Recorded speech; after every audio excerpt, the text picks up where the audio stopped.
All right, good afternoon. Welcome, one and all. Hurry, take your seats. Doors are going to close. Fasten your seatbelts.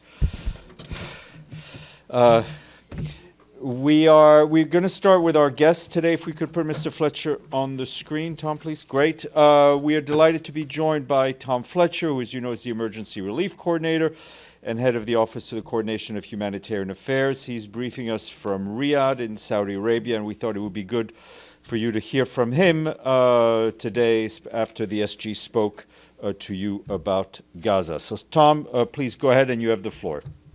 And welcome. Many thanks indeed, Steph, and thank you, colleagues. It's nice to be joining you on a day with some good news and a moment of hope and opportunity, as the Secretary General has set out earlier. I'm conscious today that that George Mitchell line about 799 days of failure and 1 day of success is the nature of diplomacy and of peacemaking, and we've had to wait almost 799 days, and let's make this day of success count now. President Trump's peace plan must be the basis for life-saving work throughout the region and for saving tens of thousands of lives. So we must seize this moment with collective will, with determination, and with generosity. There must be no backsliding on the agreements that have been made. There will be some who will seek to prevent President Trump's plan from being implemented, and that must not be allowed to happen. This cannot be a false dawn for civilians in Gaza and Israel who are so desperate for peace, to see again their loved ones and their families after so long waiting, and to live lives free from fear. So our plan, detailed and tested, is in place. Our supplies, 170,000 metric tons, food, medicine, and other supplies, are in place. And our team, courageous and expert and determined, are in place. So here is what we plan to deliver in the first 60 days of the ceasefire. We will aim to increase the pipeline of supplies to hundreds of trucks every day. Food, we will scale up the provision of food across Gaza to reach 2.1 million people who need food aid and around 500,000 people who need nutrition. Famine must be reverted in areas where it has taken hold and prevented in others. So we will be distributing in-kind rations, we'll be supporting bakeries, community kitchens, we'll be supporting herders and fishers in restoring their livelihoods, and it will be providing cash for 200,000 families to cover basic food needs and bolster their ability to cope, and also to give them their sense of, and this is so important, dignity and agency by choosing their own food from the markets. Nutrition, will increase nutrition screening and will provide nutrition supplies, including high energy, nutrient dense food items for the most vulnerable groups, including pregnant and breastfeeding women and children and adolescents. On health, we'll restore the decimated health system. We'll aim to deliver more essential medical commodities and medical supplies. We'll aim to re-establish community-level disease surveillance, to support emergency referrals and more medical evacuations, to supplement the workforce by deploying more emergency teams, and will help scale up emergency care, primary health, child health, sexual, reproductive, maternal and neonatal health, non-communicable diseases, mental health, and rehabilitation. And will enhance outbreak preparedness, surveillance, logistics, and referral systems to meet the health needs of the people. On water and sanitation, we're targeting 1.4 million people with water and sanitation services. We'll help to restore the water grid, so to build up people's reliance on water tracking, including by providing fuel, generators, chemicals, materials, and supplies. We will install latrines at the household level. We will repair sewage leaks and pumping stations. We will move solid waste away from residential spaces. And we'll provide hygiene supplies, soap, shampoo, laundry, detergent, sanitary pads. Shelter, we will now carry out a massive scale up in shelter provision, including to help families to prepare for winter. We'll bring in and distribute thousands of tents every week, in addition to tarps and other items. We'll focus on bigger and more vulnerable families and those in particularly dire conditions in underserved and overcrowded sites. And we'll prioritize people who've been newly displaced and the returnees who've lost their homes. Through all of this, that we hope to prepare families for the rainy season, the winter season ahead. Education, we will reopen temporary learning spaces to provide activities for 700,000 school-aged children, and we'll provide them with learning materials and school supplies. This is the plan. We can deliver it. We've done it before, and we will do it again. To deliver it, we need to ensure protection for civilians, particularly women and girls. We need to identify where the unexploded ordnance is to reduce that risk to civilians, particularly as they return to their home areas. We'll have to boost support for child protection and to support those who've been the victims of sexual violence. And we'll have to constantly prioritize. Our teams are ready to make the tough decisions ahead about where to focus support and to ensure that it reaches, and this is very, very important, that it reaches civilians and civilians only. For all of this to happen, we need 10 things. 1, sustained entry of at least 1.9 million litres of fuel every week. 2, the resumption of cooking gas. 3, relief supplies to come in through multiple corridors. And we've had useful clarifications today on more crossings becoming open in the hours and days ahead. We then need more functional crossings. And that means also making sure that we've got the additional scanners in place so that our convoys and our trucks can move more swiftly to where they are needed. We need those security guarantees for those crossings. It is notable that looting has fallen in recent days, and as we get more supplies in at the scale needed, we expect that looting to fall further and faster. We need the basic infrastructure to be restored. We need the protection of humanitarian workers. We need the facilitation of NGO access, including through ensuring that NGOs are not deregistered. The UN can deliver at scale, but we cannot deliver without our partners in the humanitarian movement. 9, we need that rapid and unimpeded facilitation, the passage of our humanitarian relief for civilians in need wherever they are in the Gaza Strip.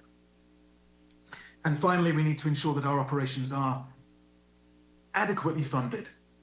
This is critical to our ability to meet these overwhelming needs. At the moment, only 28% of the $4 billion needed for the 2025 flash appeal for these areas, for the OPT, has been funded. Only 28%. So every government, every state, every individual that has been watching this crisis unfold and wondering, what can we do? If only there is something we can do.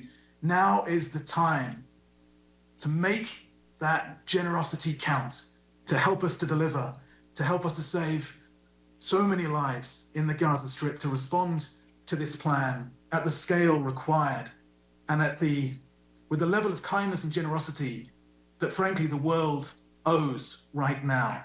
We need those quick injections of aid to get the pipeline open and the aid flowing.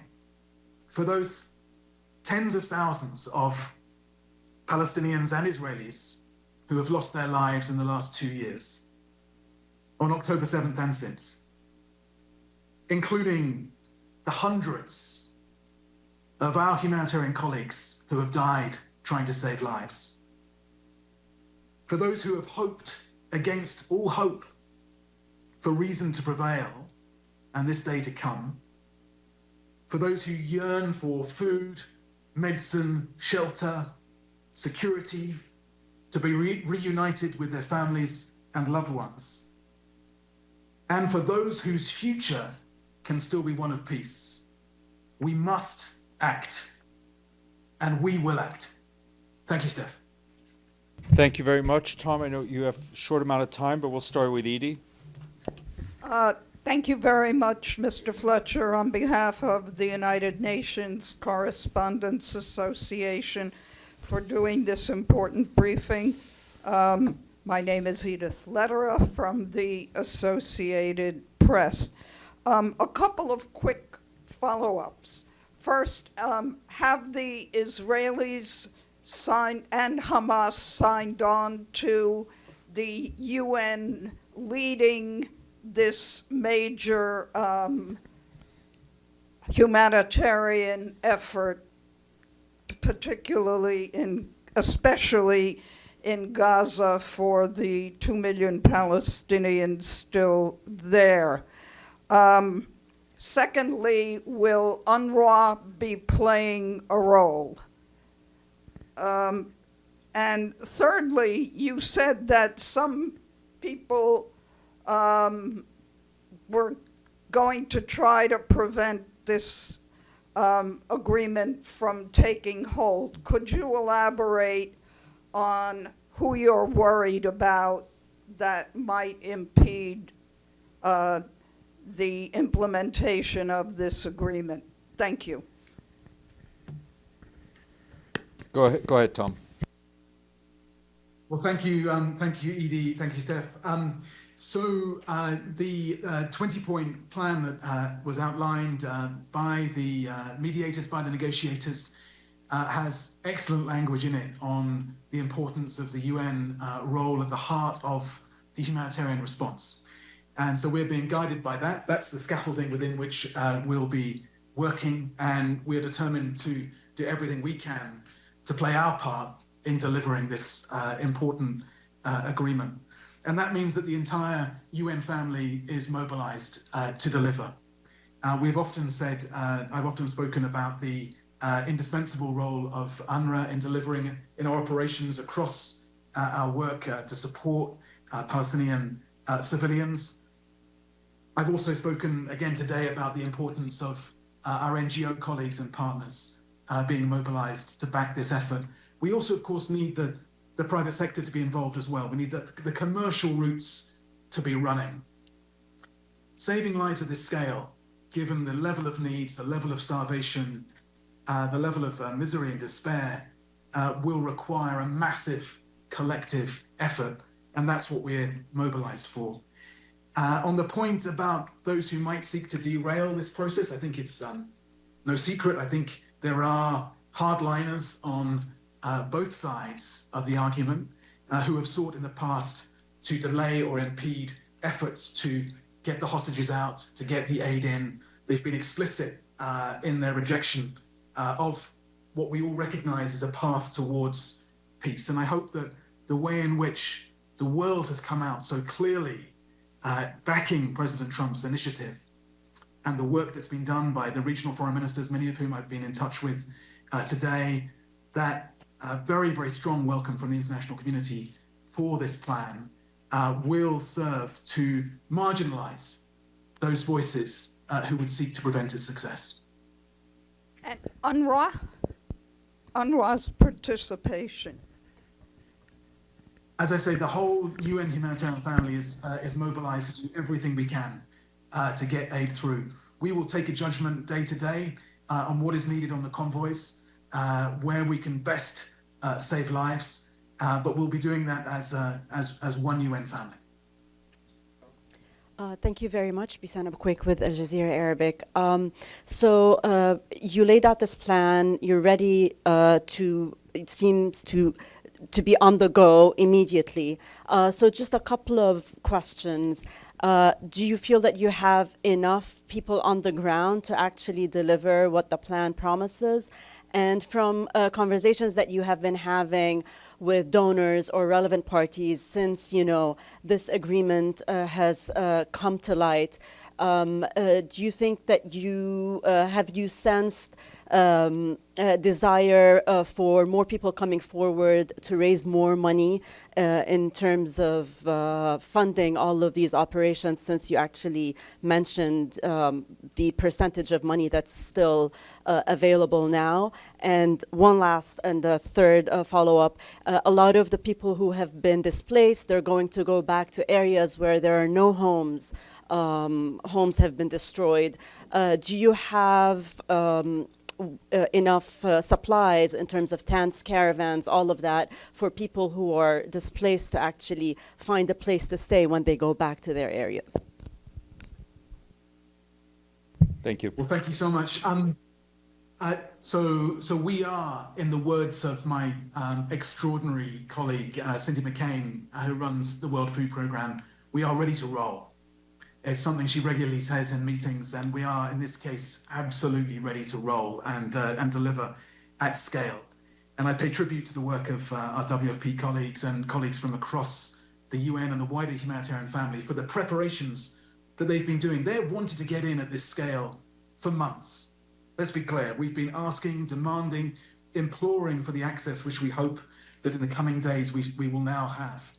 And so we are absolutely ready to go. As part of that,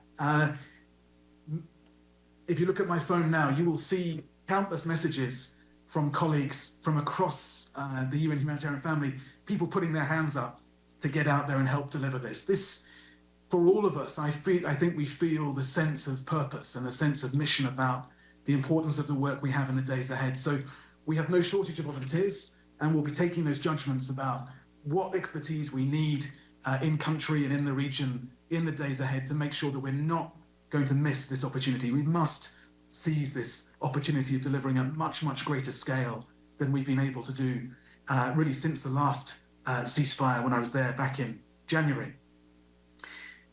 On whether the donors will come forward, of course, let's wait and see.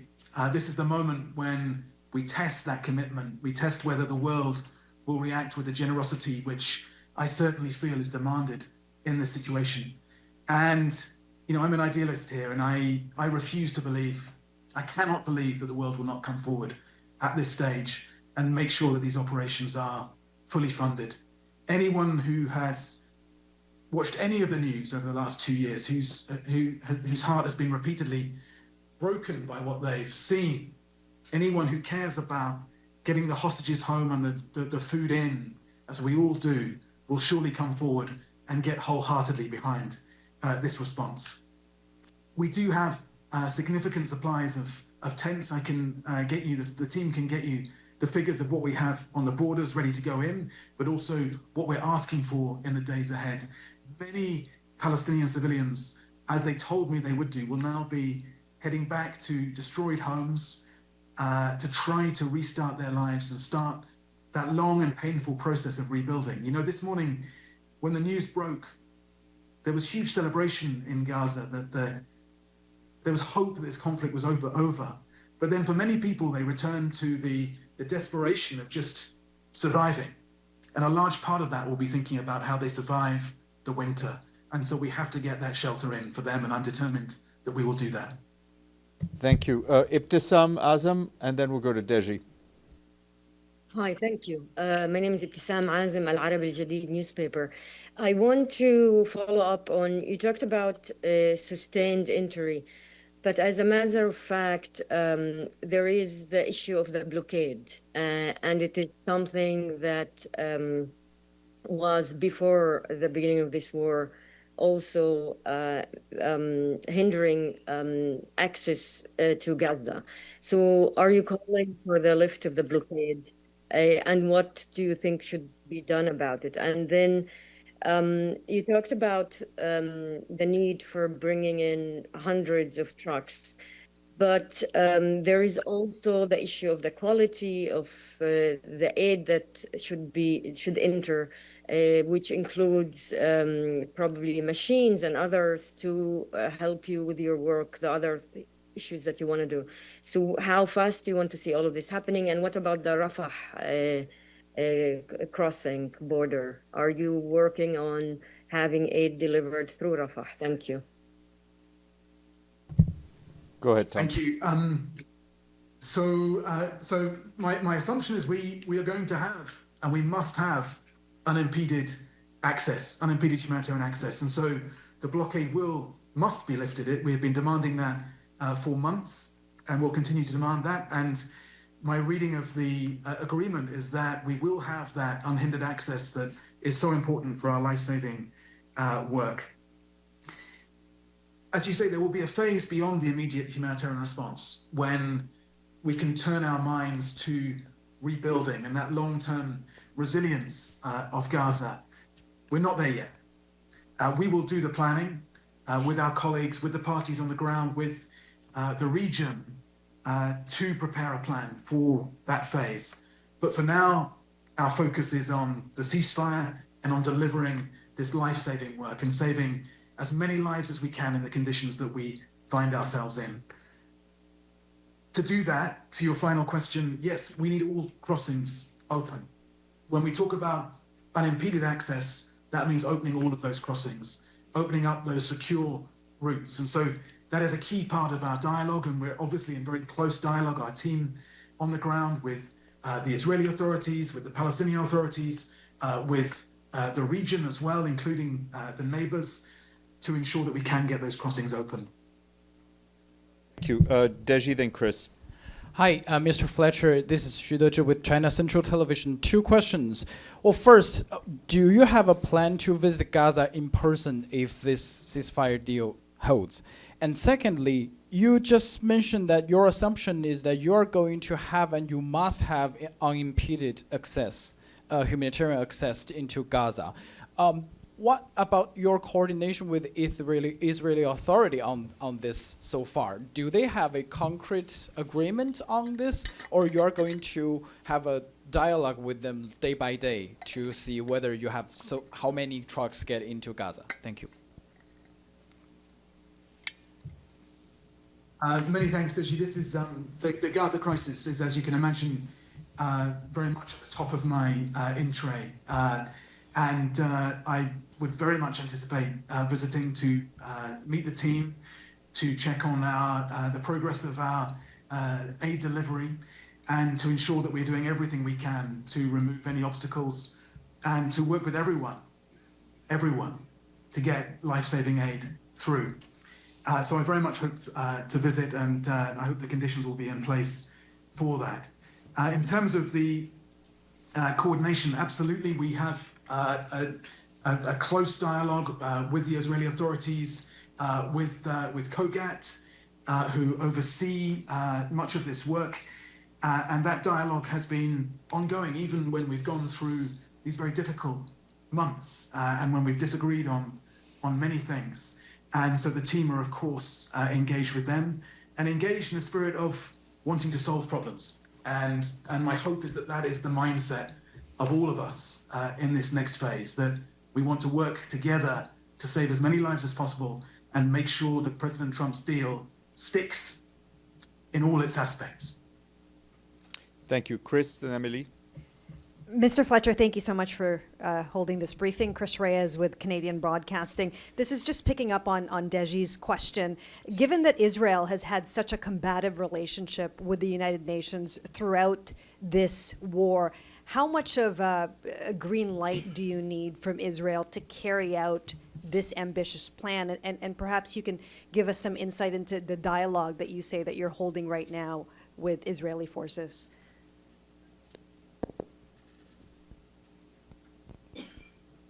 I'll leave you to choose the adjective for some of the back and forth that we've clearly had over a long period now, as we've sought to secure maximum humanitarian access and save as many lives as we can, but also sought to bear witness to what we've seen in Gaza these last 2 years.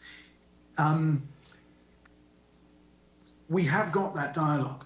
And that dialogue continued all the way through this time, with our team on the ground able to talk to their counterparts in COGAT and the Israeli authorities about what we need and the restraints that we face. I don't think that any of this is rocket science. We've worked with the Israeli authorities in the past, as we did during the 42-day ceasefire back at the beginning of the year, to deliver aid at massive scale, 500, 600 trucks going in every day. So we have the muscle memory between us all. And if we have the right spirit of dialogue, cooperation, and we can work to rebuild trust, then I'm confident that we can save lives at scale. That life-saving work, getting the hostages home, the aid in, is something that surely we can all agree on. And that's the spirit in which I'm ready to work and we're ready to work. Great. Chris, then Islam. Oh, sorry, Amélie. I'm sorry, Amélie. Sorry. Thanks. Amélie Bottelier from AFP News Agency. I have a question about the volume and the time frame. You said that there are 170,000 tons of aid around the outside of Gaza, and the plan is over 2 months, 60 days. Does this volume of aid already propositioned around Gaza enough for covering the plan for the 2 first months, or do you need extra aid to come in to be able to feed the 2 million people of Gaza for these 2 first months? Thank you. Thank you. So that number refers to the aid which is ready to go. We will need then to position more aid. We've pre-positioned a lot of it, but we will need to bring more aid over the coming 2 months. And let's be clear, this problem won't go away in 2 months. There will still be an enormous amount of effort that is needed beyond that. And that's why we'll be seeking to get those pipelines moving and seeking the generosity of our donors. Thank you. Islam, and that'll have to be the last question. Thank you, Mr. Fletcher. On humanitarian aid to Gaza, what percentage would you say you are using your capacity at the moment, recently? And after the ceasefire tonight, in coming 60 days, what percentage capacity you are aiming to increase? What's your projection on that? Just to be clear, Islam, I think you're asking me about specifically on Gaza, the percentage that we've been getting in compared to what we need to get in. Is that right? Or do you mean compared to our wider... I would like to sort of make a comparison, like what percentage, what capacity you are using at the moment recently, and after ceasefire, how much you are expecting to increase your capacity in coming 60 days? So I'd say we've been delivering probably less than 20% a day of what we should be getting in. We should be getting hundreds of trucks in. Today was a better day. We're still counting the trucks that we got in and were able to distribute. I hope tomorrow will be an even better day, and I hope in the days to come we'll be able to carry on giving you a positive trajectory. And we will certainly share the data that we have day by day. Steph, I know that will be grilling us for those facts and figures to share with you, to indicate what we're able to do and of course what we're not able to do if we do encounter blockages. But the scale that we need is much, much more, as we've been saying consistently, than what we've been allowed to get in recent months. And so we need to see that visible surge, that real sea change in what we can get in. And that's what we're working for flat out right now. Great, Tom. Thank you very much. I know we'd have more questions here, but I know you've got another meeting in 2 minutes ago because your colleagues are telling me to shut this down. We hope to have you back in person very soon, or for an update early next week or whenever you're back. But thank you very much. My pleasure. Cheers. Many thanks. All right, thank you. Just to know, programming note, tomorrow at 1:15, there'll be an in-person briefing by Rima Al-Salam, the Special Rapporteur of Violence Against Women and Girls, its causes and consequences, following her presentation to the Third Committee. As you heard earlier today, the Secretary General welcomed the announcement last night of an agreement to secure a ceasefire and a hostage deal in Gaza based on the plan presented by President Donald Trump. Speaking to you, he urged all parties to fully abide by the terms of the agreement and fully embrace the opportunities it presents. He said the UN will provide its full support. We and our partners are prepared to move on now. Supplies are in place. Our teams are in standby, as you heard from Mr. Fletcher. But the Secretary General added that we need a full, safe, and sustained access for humanitarian workers, the removal of red tape and impediments, and the rebuilding of shattered infrastructure. The Secretary General urged all to seize this momentous opportunity to establish a credible political path forward. And just to stay on Gaza, just a bit more numbers from our humanitarian colleagues who are finalizing the preparations as soon as conditions allow. The UN's 2720 mechanism secured clearance from Israeli authorities for about 170,000 metric tons of food, health, and nutrition supplies, as well as shelter items and other critical aid. That's all in our pipeline. These supplies are currently in the region, mainly in Israel, also in the West Bank, in Jordan, Egypt, and Cyprus, and they're all ready to be shipped to Gaza as soon as partners submit more supplies for approvals. OCHA tells us that the humanitarian community's initial response plan for the first 60 days of the ceasefire prioritizes the restoration of community-based and household-level distributions and services, which is a proven way to reach the most vulnerable. Partners are set to increase support for local food production, malnutrition, screening and treatment, the restoration of essential health services, repair for the decimated water grid, and a massive surge in emergency shelter provision, among other things. Just to note that our Deputy Secretary General, as you know, is in Belgium, where she's attending the second edition of the Global Gateway Forum in Brussels.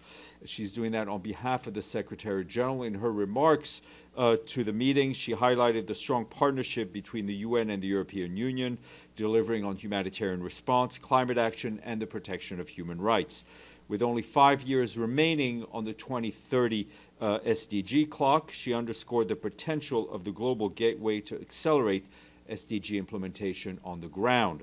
To keep delivering at scale, Ms. Mohammed emphasized the urgency of closing the $4.2 trillion annual SDG funding gap, scaling up climate action to limit strong warnings to below 1.5 degrees Celsius, and upholding the rule of law and territorial integrity in Europe and everywhere.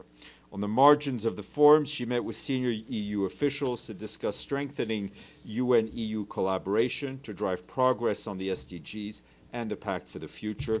This evening, the Deputy Secretary General will head to South Africa to participate in the Kgalema Motlanthe Foundation Drakensberg Inclusive Growth Forum taking place in KwaZulu-Natal. Is that okay, Sherwin? Okay, thank you. This morning, our Special Envoy for Yemen, Hans Grunberg, and the Assistant Secretary General for Humanitarian Affairs, Joyce Masuya, briefed the Security Council in close consultations on the situation in Yemen.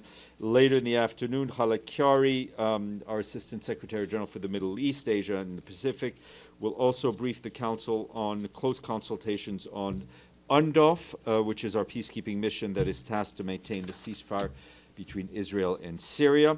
And meanwhile, as global attention is drawn to many pressing events, I don't want us to overlook the tragic situation in Sudan, most horrifically in El Fasher, which is, you know, the besieged capital of North Darfur.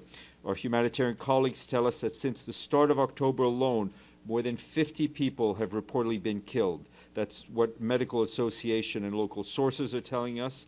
We, of course, condemn this escalation of violence and the killing of innocent civilians.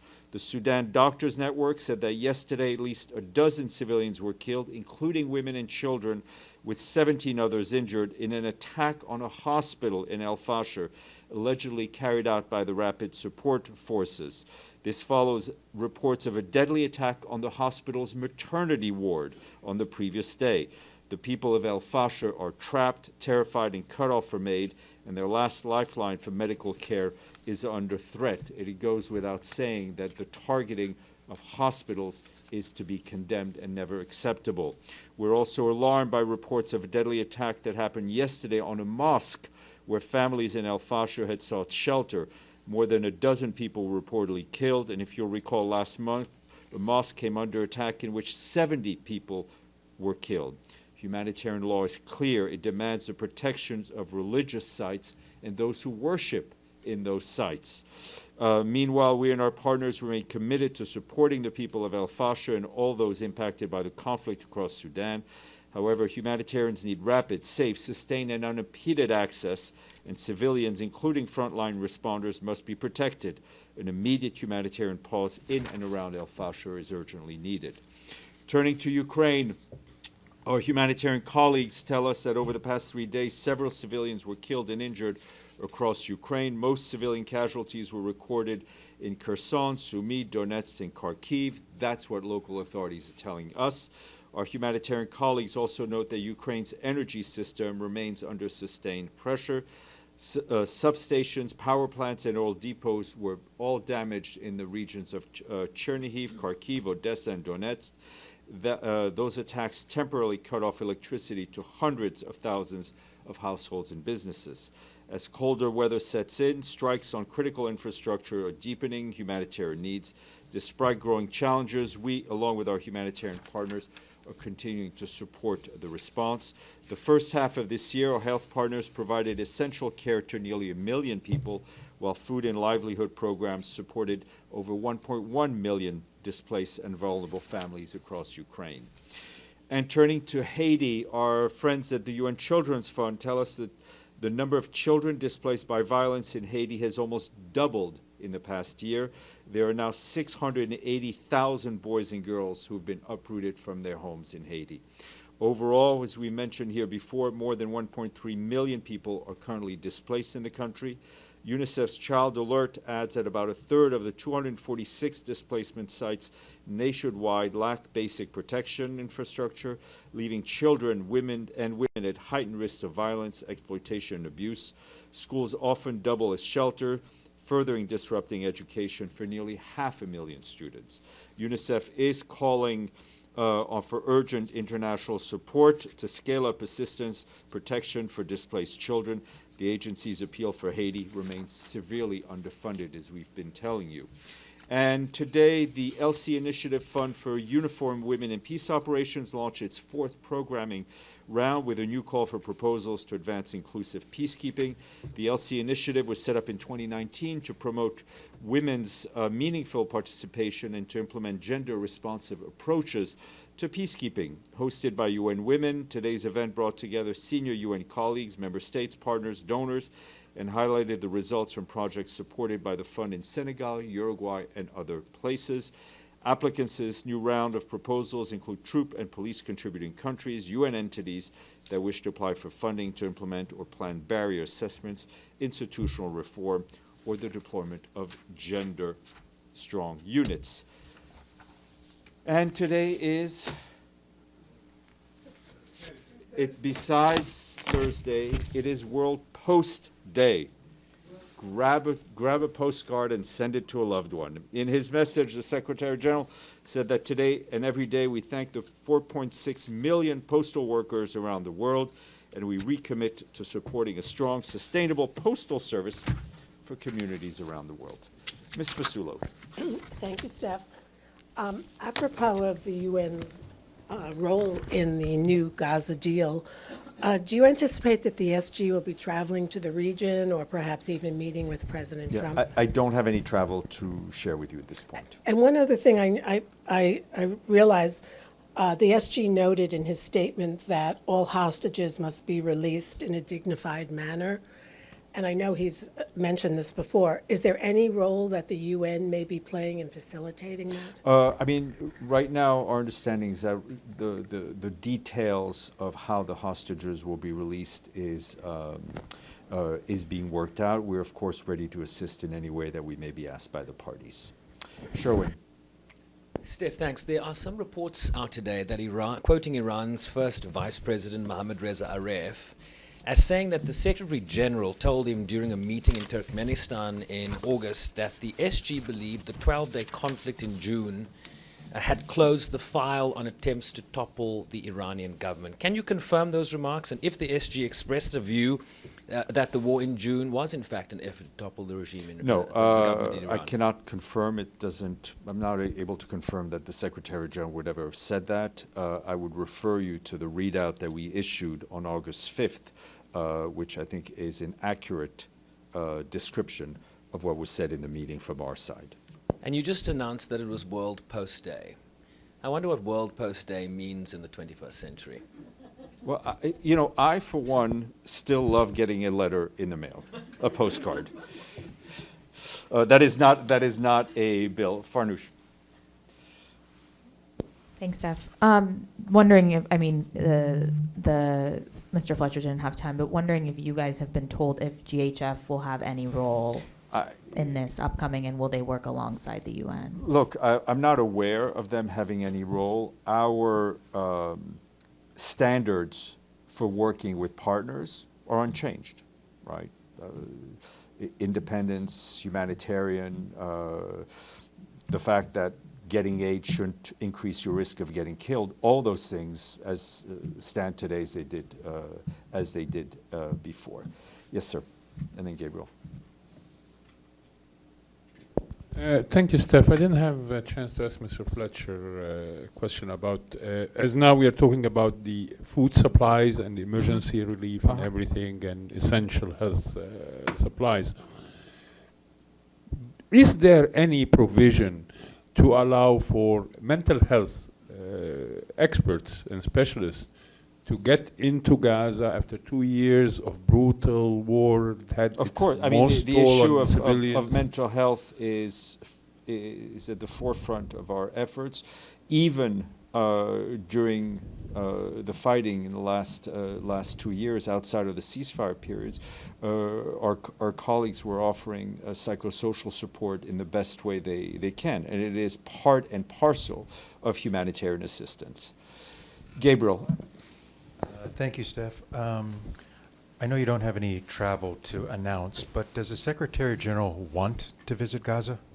Yes, I mean, the Secretary General has wanted to visit Gaza and would be keen to visit Gaza. And and it's still your understanding that Israel still reserves the right to clear the cargo coming into Gaza. Is that correct? I mean, all these details are going to be worked out, but I think based on past experience, that would be our expectation. But again, we are having a lot of discussions with Israelis and others on how to be able to bring in the most amount of humanitarian aid as quickly as possible. Jordan. I did not attend this morning briefing by the SG, unfortunately, but I read his statement twice last night. Something missing from the statement. It was very comprehensive, very nice, but he forgot the Palestinian prisoners. Yet, if you look at the 20 points plans by Mr. Trump, it's clear. It's 1 point that the Palestinian prisoner will be released. Why the statement is not mentioned? Look, I think this is an issue that we have talked about, that we have called for the release of the Palestinian detainees, and we welcome it as part of the deal. Pam. Thanks, Steph. There have been several reports about, and as part of the ceasefire, an international force is being developed. Have you heard anything about it? How will it interact with aid deliveries? What are you hearing, especially? I mean, we're obviously seeing we're seeing the same reports that you are. I think that's still a little bit away. We hope that whatever is developed will allow and create space for humanitarian delivery to be done along the basis that we've always done them, which is not in a militarized setting.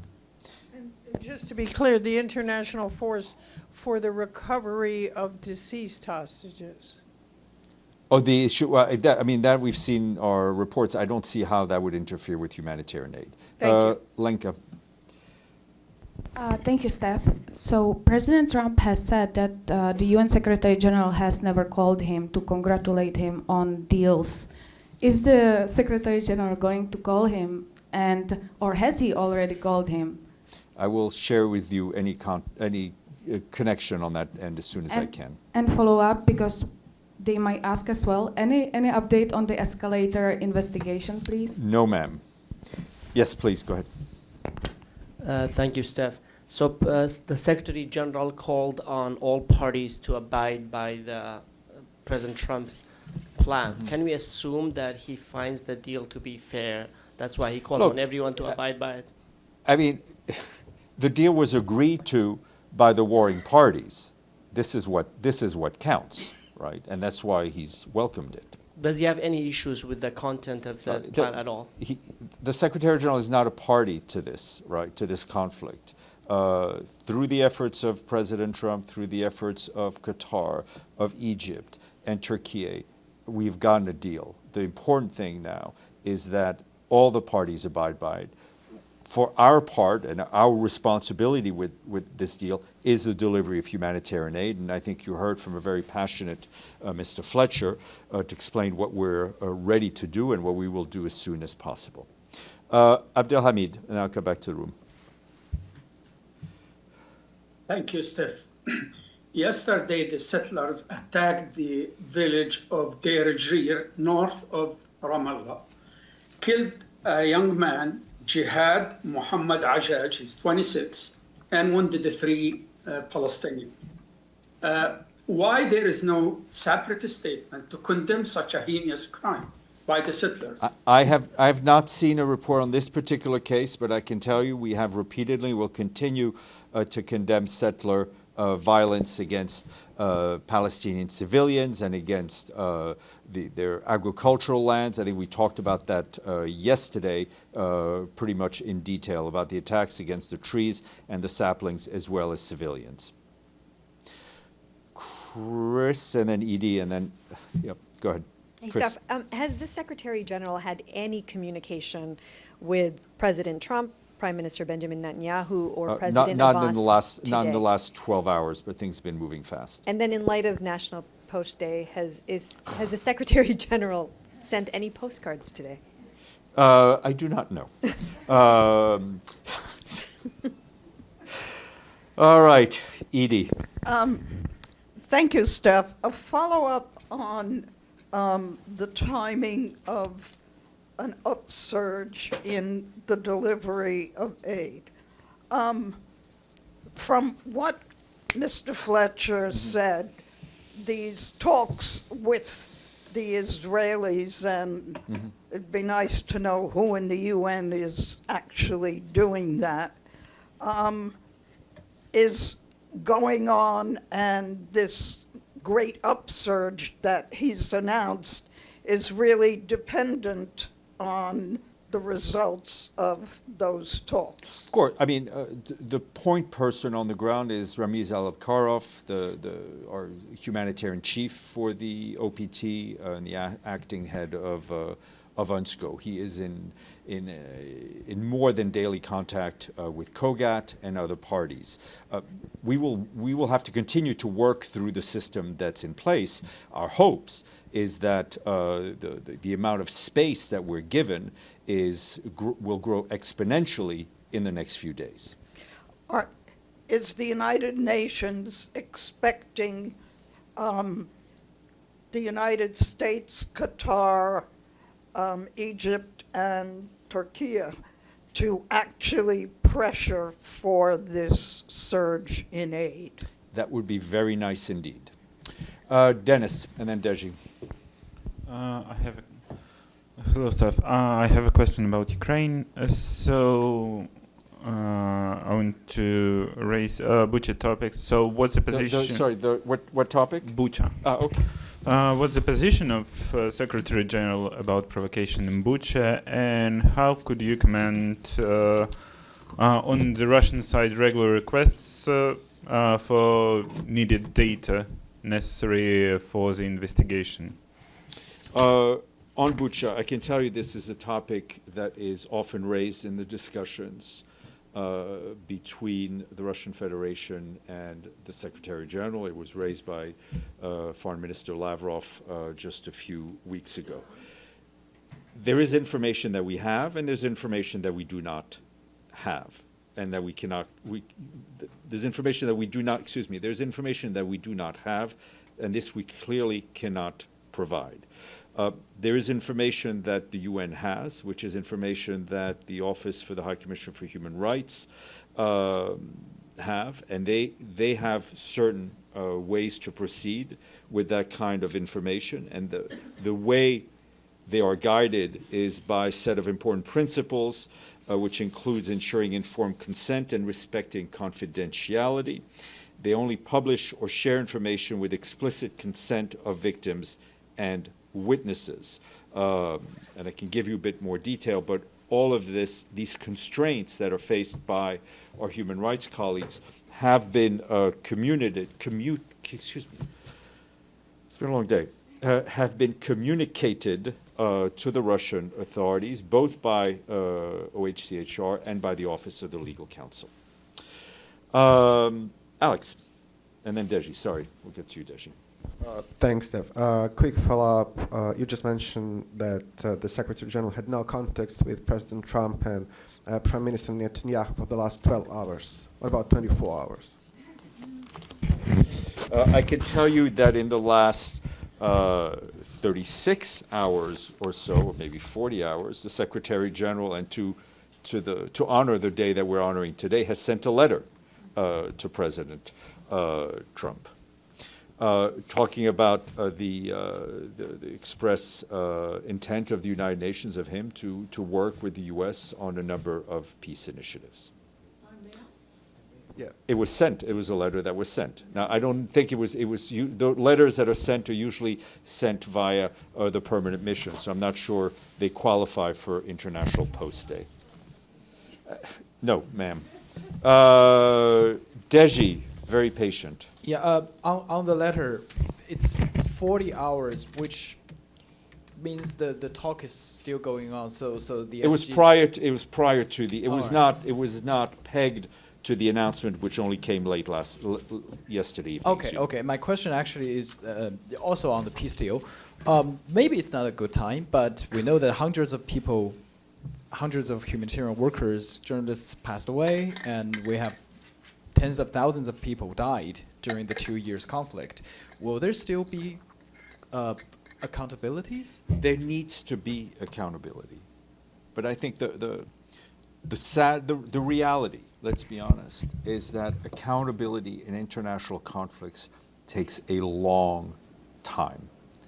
But it doesn't mean that we are allowed to give up or allowed to stop pushing for accountability. On that note, Islam, I'm sorry. On that note, I will take Islam's question. Thank you, Stefan. I have two questions. One is about the financial aspect of the humanitarian aid. Mr. Fletcher called for the financial support from the member states. Mm-hmm. So far, since ceasefire was on the air, has UN made any contact with the donors, any commitments so far? I don't have any commitments to report, but again, this is, all of this happened in the last 12 hours. But as you know, the UN can't print money, the UN can't borrow money. So when we have an operation, we need to ask for money. So again, we have humanitarian appeals for the OPT. We will no doubt be in touch with major donors.